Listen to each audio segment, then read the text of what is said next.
रात के 12 बजे अमन के पास फोन कॉल आता है और अमन फोन को उठाते ही भागा भागा हॉस्पिटल आता है। अमन हॉस्पिटल आकर देखता है कि पूरे हॉस्पिटल में अंधेरा ही छाया हुआ था। जोर जोर से हवाएं चल रही थी और खिड़कियां आपस में टकरा रही थी। ये सब देखकर अमन थोड़ा सा घबरा जाता है। अमन जैसे ही पीछे मुड़ता है तभी वहां पर एक चुड़ैल आ जाती है। वो अमन का गला जोर से दबाने लगती है और अमन को दीवार के सबसे ऊपरी छोर पर ले जाती है और तभी अमन डरते हुए कहता है, अरे मुझे छोड़ दो, माफ कर दो, मैंने तुम्हारा भला क्या बिगाड़ा है, मुझे जाने दो। मैं आज तुझे कहीं नहीं जाने दूंगी, तेरा खात्मा यहीं करूंगी और तुझे जान से मार दूंगी, जैसे तूने मुझे मार दिया था, बिल्कुल वैसे ही। अरे नहीं, तुम्हें जरूर कोई गलतफहमी हुई है, मुझे जाने दो। क्यों एक बेगुनाह को सजा देना चाहती हो? मैंने तुम्हारा कुछ नहीं बिगाड़ा। रुक, अभी तुझे सब कुछ याद आएगा, रुक। तभी वो चुड़ैल अमन को जमीन पर जोर से पटक देती है और फिर अमन को अपनी आप बीती सुनाने लगती है। सुन, अब मैं तुझे सब कुछ बताती हूँ। ये कहानी है सोनपुर गांव की। सोनपुर गांव में सविता अपने पति विनोद के साथ रहती थी। दोनों पति पत्नी में बहुत प्रेम था। दोनों एक साथ मिलकर अपना सुख दुख बांटा करते थे। परिवार में सविता की सास भी रहा करती थी। ऐसे ही एक दिन सविता की सास उससे कहती है, अरे बहू, सुबह से शाम हो गई, विनोद अभी तक आया नहीं, मुझे तो उसकी बहुत चिंता होने लगी है। अरे हाँ माँ जी, लेकिन आप चिंता मत कीजिए, हो सकता है कि उन्हें कोई काम आ गया होगा, इसीलिए देर हो गई उन्हें। हाँ वो तो ठीक है, लेकिन बेटा ये माँ का दिल है जो मानता ही नहीं और चिंता करने लग जाता है। जब तक विनोद को देख नहीं लेती मेरे दिल को तसल्ली नहीं मिलेगी। मैं काफी देर से उसका इंतजार कर रही हूँ। सास और बहू दोनों बात कर ही रही थी कि तभी वहाँ पर विनोद आ जाता है और विनोद अपनी माँ और अपनी पत्नी के लिए बहुत सारे फ्रूट्स और बहुत सारा खाने का सामान लेकर आता है। तभी उसकी माँ उससे कहती है, अरे विनोद, तुझे इतना समय कहाँ लग गया बेटा? हाँ, और ये सब लाने की क्या जरूरत थी?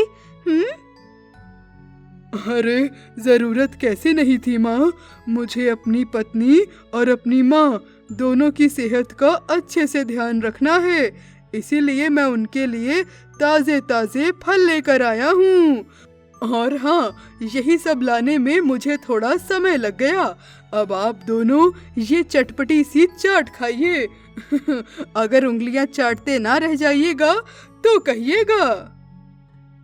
अरे आप भी ना हद करते हैं, सच में माँ और मैं आपकी कितनी चिंता कर रहे थे और आप हैं कि ये चाट और फ्रूट्स खरीदने में लग गए। एक बार फोन करके बता देते तो हम दोनों परेशान तो नहीं होते ना। अच्छा बाबा, गलती हो गई, अगली बार से जब लेट होऊंगा तो कॉल कर दिया करूंगा। ऐसे ही तभी एक दिन विनोद अपनी पत्नी सविता से कहता है, अरे सविता, मैं क्या सोच रहा था कि आज शाम को हम लोग कहीं घूमने चलें। जी नहीं, आप ही जाइए, क्योंकि घर पर ना मुझे बहुत सारा काम है। ठीक है, मैं ही चला जाता हूँ। विनोद तभी अपनी बाइक लेकर वहाँ से निकल जाता है और दूसरी ओर सविता घर का सारा काम काज करने में लग जाती है। तभी सविता अपनी सास से कहती है, माँ जी, अभी तक ये आए नहीं, अब मुझे उनकी बहुत चिंता हो रही है। अरे बहू, तू चिंता मत कर, तू तो मुझे हमेशा समझाती है ना, और आज देख तू ही चिंता कर रही है। थोड़ी ही देर में तभी सविता के पास फोन आता है और उसे पता चलता है कि विनोद का एक्सीडेंट हो गया है और उसे गांव के किसी अस्पताल में भर्ती करवाया जा रहा है। सविता और उसकी सास दोनों भागते हुए हॉस्पिटल आती हैं। विनोद को इस तरह घायल रूप से देखकर सरिता रो रो कर अपनी हालत खराब कर लेती है और तभी वहाँ पर डॉक्टर आते हैं जो कि सविता से कहते हैं, देखिए, अगर आप चाहती हैं कि आपके पति का इलाज शुरू हो तो इसके लिए आपको काउंटर पे पूरे 2 लाख रुपए जमा कराने होंगे। इसी के बाद जाकर हम कहीं आपके पति का इलाज शुरू कर पाएंगे। क्या 2 लाख रुपए? इतना इंतजाम करने में तो काफी समय चला जाएगा। आप कृपया करके मेरे पति का इलाज शुरू कर दीजिए। अब मैं पैसों का इंतजाम करती हूँ। जी नहीं, जब तक पैसे जमा नहीं होंगे तब तक हम पेशेंट को हाथ तक नहीं लगाएंगे। अब आगे आपकी मर्जी है कि आपको क्या करना है। जी, मैं पैसों का इंतजाम जितनी जल्दी हो सकता है करती हूँ, लेकिन मैं आपसे विनती करती हूँ कि जल्द से जल्द मेरे पति का इलाज शुरू कर दीजिए। अब बेचारी सविता यहाँ वहाँ पैसों के इंतजाम में भटकने लगती है। वो गांव के सभी साहूकार जमींदार के पास जाती है, लेकिन उसे कहीं पैसा नहीं मिलता। और फिर सविता गांव के एक लाला के पास आती है और वहाँ पर अपनी जमीन के कागज गिरवी रखकर उनसे 2 लाख रुपए उधार ले लेती है और वो पैसे लाकर सविता डॉक्टर अमन को दे देती है। थोड़ी ही देर के बाद डॉक्टर अमन उन पैसों को लेकर विनोद का इलाज शुरू करते हैं और कुछ घंटों के बाद डॉक्टर अमन बाहर आते हैं और सविता से कहते हैं, सविता जी, हमें माफ कीजिएगा, हम आपके पति को नहीं बचा पाए। ये खबर सुनते ही मानो सविता के पैरों के तले जमीन खिसक जाती है और दोनों सास बहू रो रो कर अपना बुरा हाल कर लेती हैं। ऐसे ही तभी देखते ही देखते कुछ दिन बीत जाते हैं। सविता विनोद के सदमे से बाहर ही नहीं आ रही होती है। धीरे धीरे तभी सविता की तबीयत खराब होने लगती है और एक दिन तभी सविता डॉक्टर अमन के पास आती है, जहां वो सभी को दवाइयां वगैरह देते थे। सविता दवाई लेने के बाद हॉस्पिटल से निकल रही होती है कि तभी सविता की नजर हॉस्पिटल के कमरे की ओर जाती है, जहां डॉक्टर अमन किसी से बात कर रहे होते हैं। देखो, तुम लोग किसी भी इमरजेंसी केस वाले पेशेंट को हाथ मत लगाना जब तक कि उनकी फैमिली पूरा पैसा जमा नहीं करवा देती, और पैसा लेने के बाद हम उनसे कह देंगे कि हम उनके पेशेंट को नहीं बचा पाए।